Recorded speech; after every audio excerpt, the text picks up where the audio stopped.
Le Seigneur soit avec vous. Et avec votre esprit. Évangile de Jésus-Christ selon saint Luc. Gloire à toi, Seigneur. En ce temps-là, Jésus descendit de la montagne avec ses 12 et s'arrêta sur un terrain plat. Il y avait là un grand nombre de ses disciples et une grande multitude de gens venus de toute la Judée, de Jérusalem et du littoral de Tyr et de Sidon. Et Jésus, levant les yeux sur ses disciples, déclara: « Heureux vous les pauvres, car le royaume de Dieu est à vous. Heureux vous qui avez faim maintenant, car vous serez rassasiés.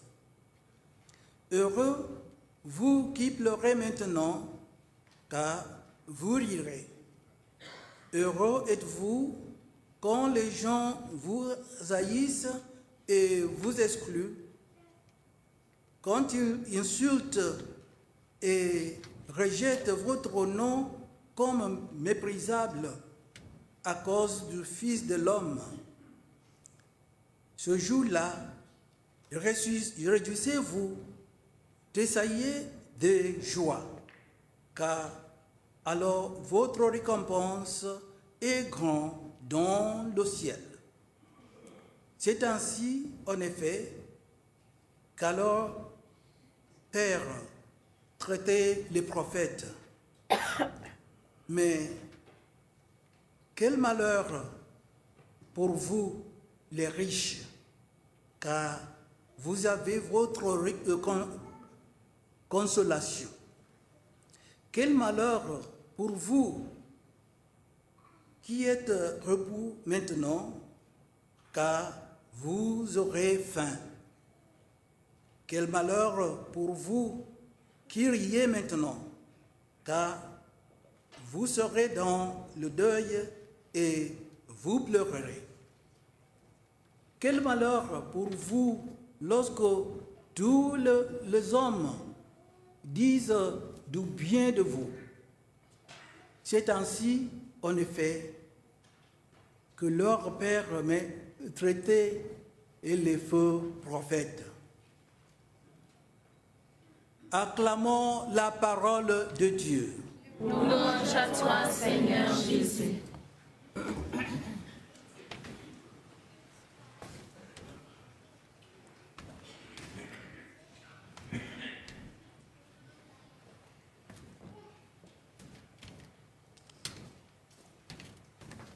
Bien-aimés de Dieu, ce 6e dimanche du temps ordinaire, les lectures nous invitent à réfléchir profondément sur notre foi et ses implications pour nous, pour nos vies. Dans le livre de Jérémie, nous entendons un appel au vrai repentir et un avertissement contre les rituels crus dépourvus d'amour et de justice authentique. Dieu désire non seulement notre observance extérieure, mais une transformation du cœur. Cela résonne profondément lorsque nous considérons notre propre vie. Sommes-nous vivants de notre foi authentique ou simplement en passant par les requêtes? Saint Paul, dans sa lettre aux Corinthiens, souligne la centralité de la résurrection. Si le Christ n'est pas ressuscité, notre foi est futile, sans valeur. Pourtant, parce qu'il est ressuscité d'entre les morts, on nous offre de l'espoir au-delà de cette vie.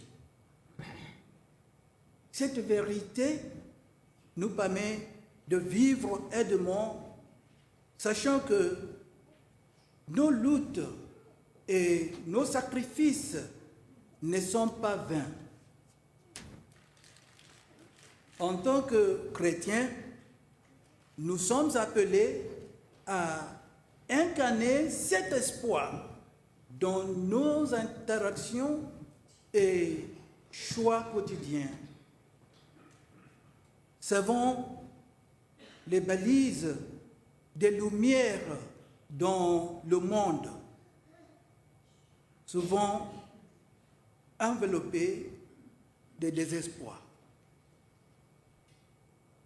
Dans l'évangile de Luc, Jésus livre les béatitudes, présentant une vision radicale de la bénédiction, du bonheur.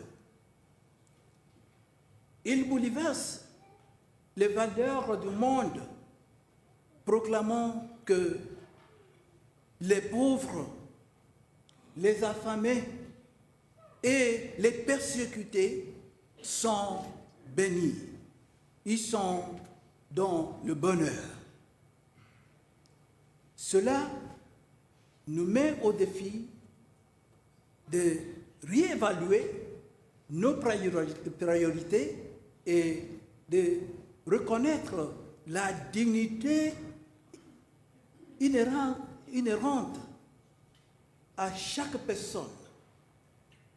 Utilisons-nous nos ressources pour élever ceux qui ont besoin?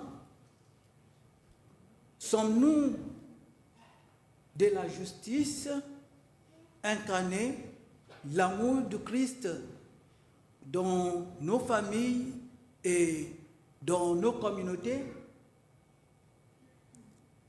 Bien-aimés de Dieu, frères et sœurs en Christ, alors que nous réfléchissons à ces lectures, nous demandons-nous, comment pouvons-nous aligner davantage notre vie sur l'appel de l'Évangile?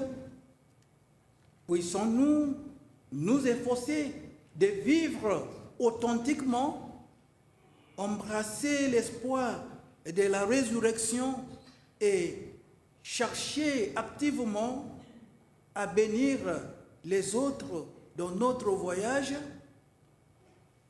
Ce faisant, nous devenons vraiment les mains et les pieds de Christ dans notre monde. Amen.